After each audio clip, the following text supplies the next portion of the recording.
Sarah. Hi. Well, welcome to my office. Thanks. So could you tell me why you've come in today? Yeah. So my mom and I haven't really been seeing eye to eye on a lot of things recently. And since I've come to school, like college, she's just been holding on, I think, to what we had back at home, where she could keep an eye on me and check in on me and just kind of know exactly what I was doing.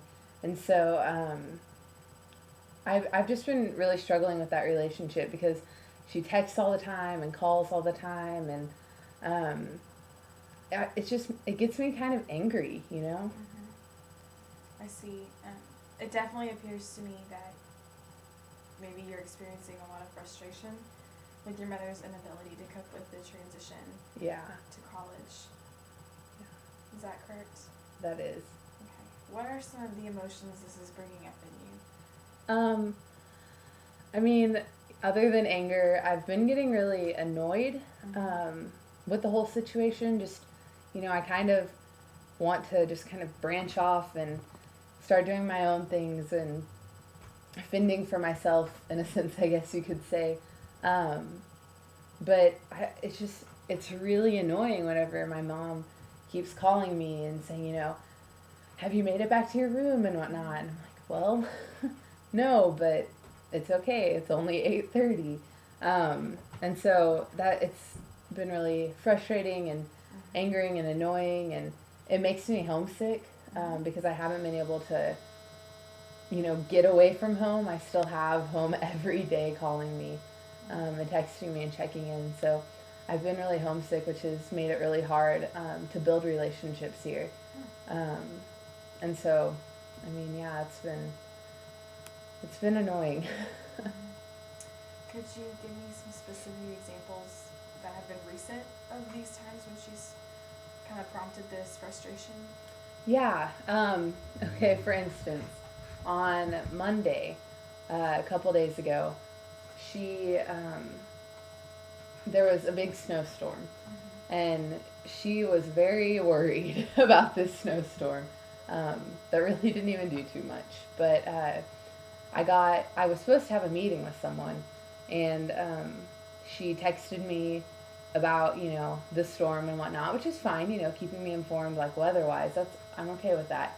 But she was telling me, maybe I should cancel the meeting, and maybe I should, call him because it'll make him think higher of me, and all of this stuff. And, that just kind of makes me feel maybe just like she thinks that that I don't have common sense. Obviously, if it's an ice storm or a snowstorm, I'm not going to go and drive for an hour and a half in it. Like, I know that.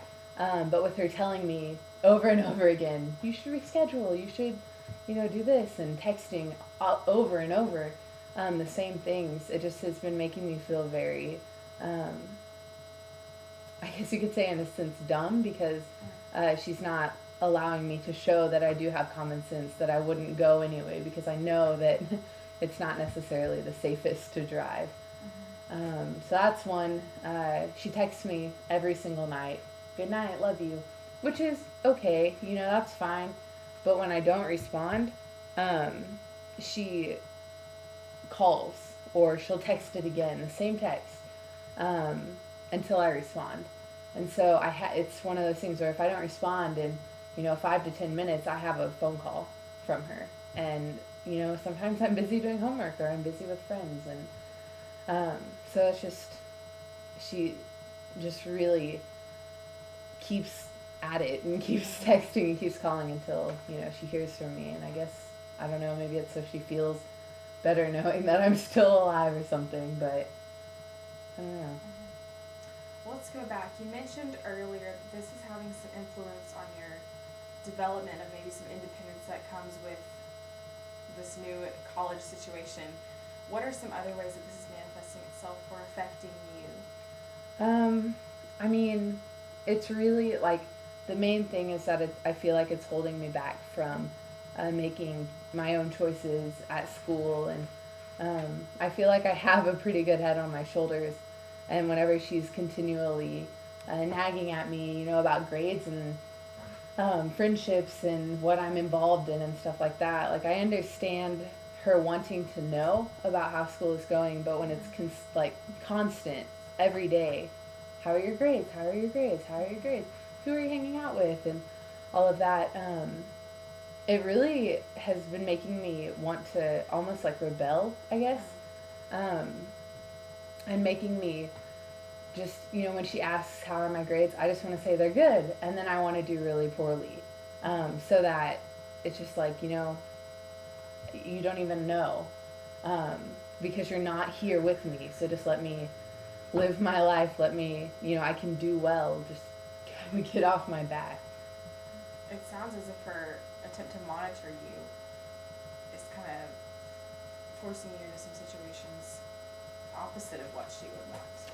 Yeah, I think, I mean, in all honesty, it's a part of just, you know, I've been under her roof my whole life, and she's a great mom, and she's done so many things for me. I'm so thankful for that.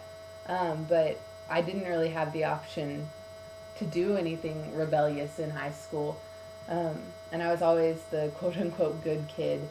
Um, and so I think that now it's just the fact that I don't have the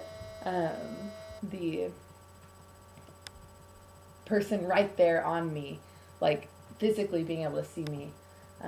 It just has been making me want to do things that, I mean, maybe my mom wouldn't like me doing, but, you know. I'm definitely seeing a cause and effect relationship and how her interest in your life here is kind of affecting you in your development of an independent person. So, okay, that gives us a lot to talk about in our next session. Thank you, Sarah. Thank you.